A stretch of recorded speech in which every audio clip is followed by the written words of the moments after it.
And this is going to be a big week for President Biden. Of course, as we just mentioned, Super Tuesday days away. And on Thursday, he will deliver the State of the Union to Congress. So while the president is doing those last-minute preparations around that, he has who you could argue is his biggest supporter on the campaign trail, Jill Biden, sharpening her attacks on the likely Republican presidential candidate, Donald Trump. But Donald Trump, he spent a lifetime tearing us down and devaluing our existence. He mocks women's bodies, disrespects our accomplishments, and brags about assault. Now he's bragging about killing Roe v. Wade. Donald Trump is dangerous to women and to our families. We simply cannot let him win. CNN senior White House producer Betsy Klein is joining us now. And Betsy, when I covered him in 2020, I remember Jill Biden at one point helped pull like a protester off stage. They would say kind of that was her Philly side coming out, was kind of the joke around that. But we are really seeing her sharpening her attacks on the former president in support of her husband. Yeah. Absolutely, Jess. We've seen the First Lady criticize Republicans and former President Trump in the past, but her remarks this week really marked a clear shift in her tone and her willingness to take the gloves off. And as she campaigns for her husband's fourth and final presidential bid, she is motivated in part by Trump, saying recently that if he is the Republican nominee, she would work even harder. So now we're seeing her in this general election campaign role coming into sharper focus. She is now in the middle of a four-stop swing to a series of battleground states, launching that Women for Biden-Harris coalition today in Vegas. And she's able to really connect with that group because, like most of the first ladies who have come before her, she is significantly more popular than her husband. Her disapproval ratings are about half her husband's. She's a less divisive Biden, and she can speak as a teacher and as a working mom and grandmother, and really the person who knows the president best. Yeah, and so should we expect to see more of her, I would imagine, on the campaign trail in the coming months, especially as this general election is likely to start really coming into focus really in the next week? Yeah, I think this week is just the start of an active campaign season for the First Lady. We know she's been working behind the scenes, sitting in on some of his political meetings, helping with some of his hiring decisions for key staff. But we really expect her to ramp up that presence on the road in the coming months. And notably, the campaign is really planning to leverage that popularity beyond the trail. She's been a strong grassroots and high-dollar fundraising draw, and there are now plans to use this week's swing for a series of digital ads, Jess. All right, Betsy Klein for us in Washington. Thanks for coming on. We appreciate it. And joining me now to dissect this all and much more, CNN's Essie Cupp and Alencia Johnson. She's a former senior advisor to the Biden 2020 campaign. It is great to have both of you. Alencia, let's start first with you. We just heard from Betsy on these kind of sharpening attacks from Jill Biden. Is this something that you would expect, having been there for 2020 and as they kind of look ahead to the general election in 2024?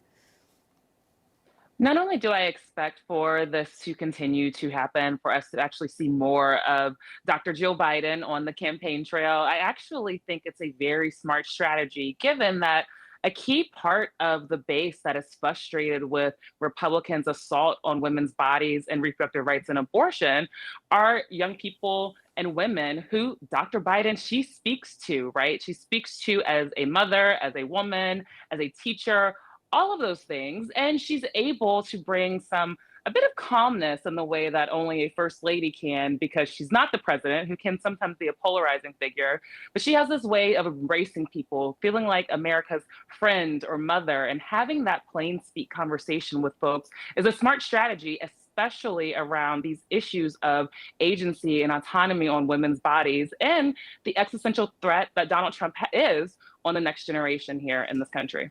And Essie, first ladies often are much more popular than their husband and do have a higher popularity rating amongst Americans. That's not abnormal. Is she going to be able, you think, to move some of these critical voter bases, people that they're a little soft on their coalition, maybe women, voters of color, but also potentially these independent voters that they're going to need as well in these swing states? Yeah, listen, I I agree with everything that Alencia just said. And listen, this is what surrogates are for. Surrogates are to speak to different groups, and you bring in different surrogates to represent different voting groups and speak to people that maybe the principal can't address as authentically. However, and Joe Biden's great. However, this is a different kind of primary, and the number one knock on Joe Biden is his age, his cognitive health, his physical health. And I think it actually just it doesn't look great to put his wife out there to speak on a lot of these issues, because I think the sort of subliminal message that some voters will get is he's not up to the job. Now, that's unfair because every campaign and candidate will send surrogates out, right? Including first ladies and kids. And that's usual and normal. But I think in the lens of this primary, I'm not actually sure that it helps him. Interesting point. And I want to talk too about this new New York Times polling. We have mentioned several times in the last couple of hours, one poll is a snapshot. However, Alencia, it's not a great snapshot for Joe Biden right now.